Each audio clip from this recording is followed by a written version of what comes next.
Number 1, സ്വന്തമായി അതിശക്തമായ ഒരു തീരുമാനമെടുക്കാതെ നമ്മുടെ തെറ്റുകളിൽ നിന്നും മാറാൻ നമുക്കൊരിക്കലും കഴിയില്ല. നമ്പർ 2, പ്രപഞ്ചനാഥൻ അള്ളാഹു സുബ്ഹാനഹു വ തആല നൽകിയ അനുഗ്രഹങ്ങൾ മറന്നുകൊണ്ട് ഒരിക്കലും നമ്മൾ ഇല്ലായ്മ വിളമ്പരുത്. ഇല്ലാത്ത ഒരു കാര്യത്തിന് വേണ്ടി പ്രാർത്ഥിക്കുമ്പോൾ അള്ളാഹു നൽകിയ അനുഗ്രഹങ്ങൾ ഏറ്റുപറഞ്ഞുകൊണ്ട് പ്രാർത്ഥിക്കുക. നമ്പർ 3, ചെയ്തത് തെറ്റായിപ്പോയി എന്ന് പിന്നീട് തോന്നാനിടയുള്ള കാര്യം ആദ്യമേ ചെയ്യാതിരിക്കുന്നതാണ് നമുക്ക് ഏറ്റവും നല്ലത്. നമ്പർ 4, മക്കളിൽ ഉണ്ടാവേണ്ട നന്മകൾ നമ്മൾ ഒന്ന് കുറിച്ചു വെക്കുക. മക്കൾ ഒഴിവാക്കേണ്ട തിന്മകളും നമ്മൾ ആദ്യം കുറിച്ചു വെക്കുക. എന്നിട്ട് അവ സ്വന്തം ജീവിതത്തിൽ പകർത്തുക.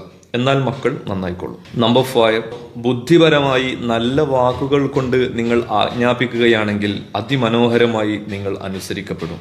നമ്പർ 6, വലിയവരോടുള്ള ബഹുമാനവും ചെറിയവരോടുള്ള സ്നേഹവും നമ്മുടെ മനസ്സിൽ ഇല്ലെങ്കിൽ നാം കഠിനഹൃദയരാണ്. നമ്പർ 7, ചുറ്റുപാടുകൾ നമ്മുടെ സ്വഭാവത്തെയും മടിയെയും പ്രതിഫലിപ്പിക്കുന്നു.